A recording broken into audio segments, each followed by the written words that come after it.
Hello, everyone, and welcome to Really Old Movies. I'm your host, Harrison Scullin, and today I'll be discussing The Finances of the Grand Duke from 1924, directed by F.W. Murnau. So let's get into some behind the scenes details about the film. So, this film is based on the novel of the same name by Swedish author Frank Heller and adapted for film by Thea von Harbou, who wrote Metropolis and was the ex wife of Fritz Lang. Another detail, this is the only comedy film made by F.W. Murnau, who is known for films like Nosferatu, Sunrise, and Faust. All right, so now let's get into the film itself. So let's bring up the plot. The plot, I gave it a 2 out of 5. I'm going to be honest. I had to watch this movie 2 times. I had a hard time following along. And the reason being, it's, you know, silent films, you can follow them if there's good acting and expressions and whatnot.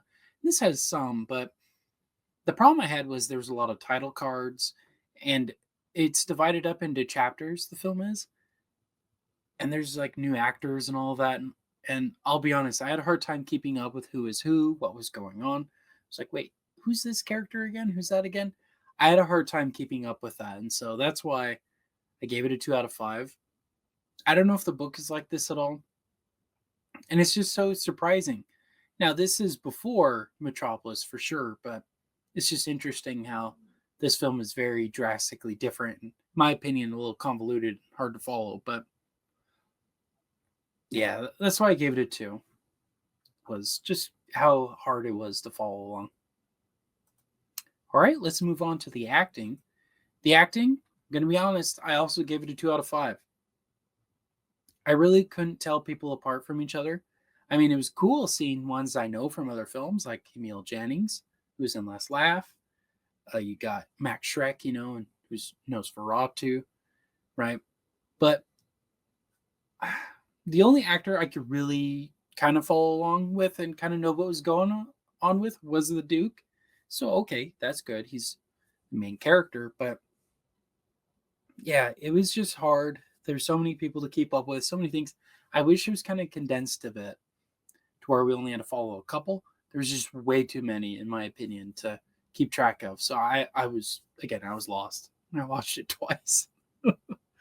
uh, I don't usually do that, but I felt I really needed to because I had no idea what was going on.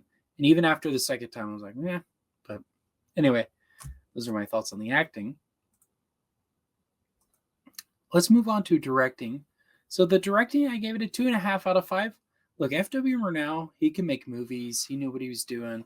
This is not by any means a horribly looking or put together film.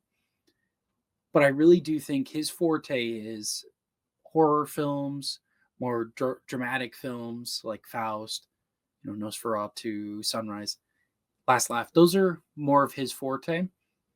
I think there's a reason why he never made another comedy film, because to me, it just doesn't fit him well. It's like if, Tim Burton, right? He's made comedies and whatnot, but it's like if Tim Burton made just a straight rom com, without any of his weird quirks and stuff. That's kind of what it was like watching this movie. It was very out of left field, very different from the other films I've seen by F.W. Murnau. So that's why I gave it a 2.5 out of 5. All right, let's move on to cinematography and special effects. I gave it a 3 out of 5. It's just average, ordinary stuff, nothing extraordinary or crazy. I mean, there was some kind of cool handheld looking shots, and I'll give credit that it was cool. They were, for the most part, in real locations. It wasn't like they were on a stage the whole time. Like, no, they were actually outside. There was actual water, boats, all that. So I'll give them credit for that. But like I said, there's nothing extraordinary here with the camera work. It's just average. So that's why I gave it a 3 out of 5. All right, let's move on to the music. Music, I gave it a 3.5 out of 5. I'm pretty sure the version I saw, was the one with the original score. But as it is with silent films, if I don't know for sure, I don't want to give it a really high score, but I also don't want to give it a really low score. That's why I gave it a 3.5. It's kind of in between. what was here was fine. It fit with the story. I didn't hate it, but it was pretty forgettable too. It's not one that I'll remember forever for sure. Like if I heard it, I wouldn't be able to tell you it was this movie. So that's why I gave it a 3.5 out of 5. All right, so tallying that all up, that brings my score to a 2.6 out of 5, which I'm just barely rounding to a 3 out of 5. That makes my critic list score of 52%. So would I recommend this movie? Not really.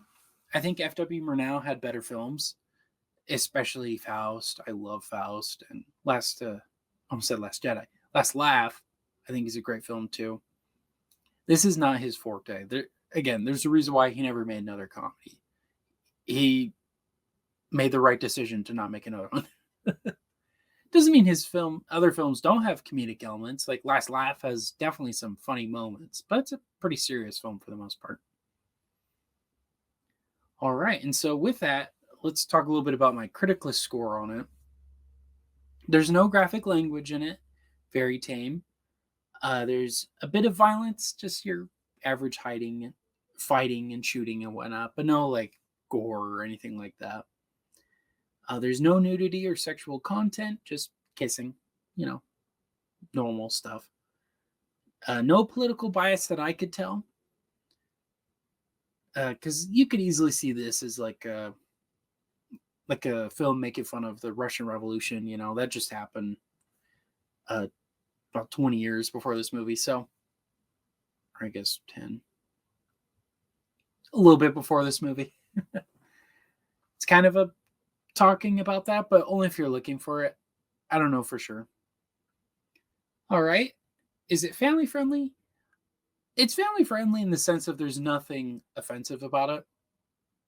But I think kids would be pretty bored because I had a hard time, I'm going to be honest, being engaged and focused with it.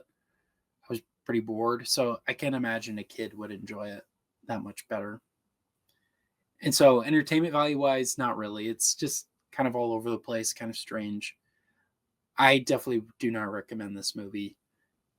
Only if you're a fan of Murnau already, just for a curiosity reason, seeing a movie that's different from what you normally associate him with, but not for anyone else really.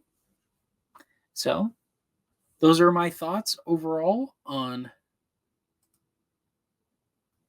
Finances of the Grand Duke from 1924, and this has been today's movie review.